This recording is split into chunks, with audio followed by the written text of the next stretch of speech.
அனைவருக்கும் தை திருநாள் நல்வாழ்த்துக்களை தெரிவித்துக் கொள்கின்றோம். இனிய பொங்கல் நல்வாழ்த்துக்கள். தை பிறந்தா வழி பிறக்கும் அப்படின்னு சொல்லுவாங்க. அந்த வகையில் நாளைக்கு பிறக்கப் போகின்ற அந்த தை மாதம் உங்கள் வாழ்க்கையில் மேன்மையை உண்டாக்கட்டும், வளத்தை உண்டாக்கட்டும், செல்வ செழிப்பை உண்டாக்கட்டும்னு எல்லாம் வளர்ந்த இறைவனை வேண்டிக் கொண்டு இந்த பதிவை ஆரம்பிக்கலாம். அன்பர்களே, அனைவருக்கும் கோபிநாத்தின் அன்பு வணக்கங்கள். நண்பர்களே, நாளைய தினம் தை மாதம் 1 ரொம்ப அற்புதமான நாள் அப்படின்னு நம்ம சொல்லலாம். பல மாதங்களாக கஷ்டப்பட்டு விவசாயம் செய்து அதன் பலனாக அறுவடை செய்த அந்த விஷயங்களை கொண்டாடக்கூடிய நாள் அப்படின்னு சொன்னோம்னா இந்த தை மாதம் 1 அப்படிங்கிறத ரொம்ப சந்தோஷமாக சொல்லலாம். இந்த தை மாதம் 1 அப்படிங்கிறது பார்த்திங்கன்னா இயற்கைக்கு, அதே போல் நம்ம உழவுக்கு உதவி செய்த அனைவருக்கும் நன்றி சொல்லக்கூடிய தருணமாக அமைந்திருக்கும். மாத பிறப்பு அப்படிங்கிறது, அந்த தை மாதம் பிறக்குது அப்படின்னா அதுக்காக பொங்கல் வைப்பவர்களும் உண்டு. பொதுவாக சூரியனுக்கு பொங்கல் வைப்பவர்களும் உண்டு. அதற்கு அடுத்த நாள் அந்த உழவுக்கு உறுதுணையாக இருந்த மாடுகளுக்கு பொங்கல் வைப்பது அப்படிங்கிறது மாட்டுப் பொங்கல். இந்த மாதிரி எல்லா விஷயங்களுக்கும் நமக்கு தெரியும். நாளைய தினம் பொங்கல் வைக்க உகந்த நேரம். இப்போ சூரியனுக்கு நம்ம படையல் போடணும் அப்படின்னு நினச்சோம் அப்படின்னா சூரிய உதயத்திற்கு முன்னாடியே ஒரு 4 மணிக்கெல்லாம் பொங்கல் வச்சு அந்த உதயமாகி வரும் பொழுது படையல் போட்டு சூரிய பகவானுக்கு அதை படைத்து வழிபாடு செய்தல் அப்படிங்கிறது ரொம்ப உகந்த விஷயம். ஏன்னா சூரிய ஒளி இல்லாமல் இந்த உலகில் எதுவுமே இல்லை அப்படிங்கிறது அசைக்க முடியாத ஒரு விஷயம். அதை தகர்க்கவே முடியாது அந்த கருத்தை. ஏன்னா அந்த ஒளி இல்லை அப்படின்னா இங்கே எதுவுமே இல்லை அப்படிங்கிறது தான் நிதர்சனமான உண்மை.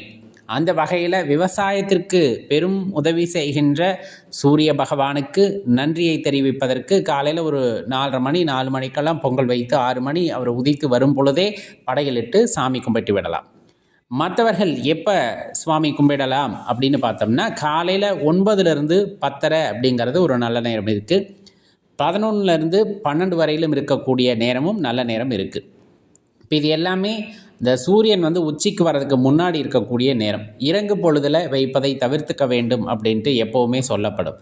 அந்த வகையில் காலையில் இந்த 2 நேரத்தை பயன்படுத்தி அந்த நேரங்களில் நம்ம வழிபாடு செய்யலாம். பொதுவாக பொங்கல் வைத்து வழிபாடு செய்யலாம். அப்படி செய்யும் போது எல்லா நலமும் நமக்கு கிடைக்கும் அப்படிங்கிறத மறந்துட வேண்டாம். என்னெல்லாம் படையல் போடுவோம்? கண்டிப்பாக வாழை இலை அவ்விடத்திலே இருக்கும். பொங்கல் செஞ்சுருவாங்க, சக்கரை பொங்கலாக செய்வாங்க. சில பேர் இன்னுமே பார்த்திங்கன்னா மண்பானை வாங்கிட்டு அடுப்பு கூட்டி அதில் பொங்கல் வைத்து வழிபடுகின்ற வழக்கம் உண்டு.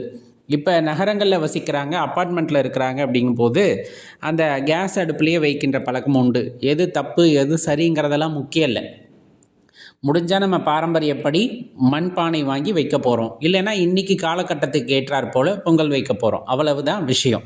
ஆனால் பொங்கல் வைத்து வழிபாடு செய்வது, சூரிய பகவானுக்கு நன்றி செலுத்துவது அப்படிங்கிறத நம்ம தொடர்ந்து செய்து கொண்டு அடுத்த தலைமுறைக்கும் அதை கற்றுக் கொடுக்கின்றோம் அப்படின்னா அதுதான் சிறப்பு அப்படிங்கிறத தெரிஞ்சுக்கணும். முடிஞ்ச அளவுக்கு பழமை மாறாமல் செய்ய முயற்சி செய்வோம்.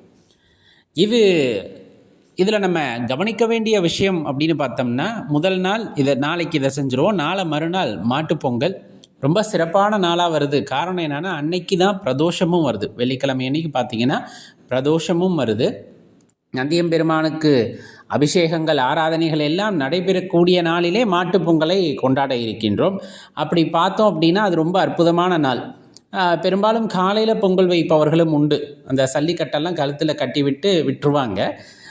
ஆனால் மாலையில் வைக்கிறது இன்னும் சிறப்பு. அந்த 4:30 மணிக்கு மேலே 6 மணிக்குள்ளே பிரதோஷம் நடக்கும் இல்லையா, பூஜை நடக்கும். அந்த நேரத்தில் பொங்கல் வச்சோம் அப்படின்னா 2ஐயும் சேர்ந்தார் போல் நந்தியம்பெருமானையும் நம்மால் தரிசிக்க முடியும். அப்படிங்கிற அளவுக்கு அது சிறப்பு வாய்ந்ததாக இருக்கும்.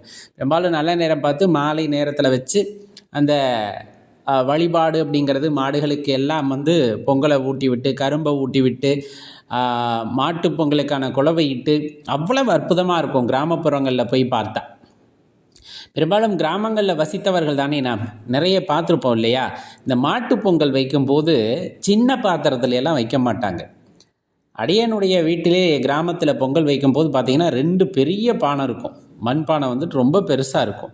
கிட்டத்தட்ட ஒரு 3.5 படி 4 படி அப்படி கணக்குக்கு போவாங்க. மொத்தமாக 11 படி கணக்கு வச்சுக்கிட்டு அதில் பிரித்து வைப்பாங்க. சில பேர் 9 படியை பிரித்து வைப்பாங்க.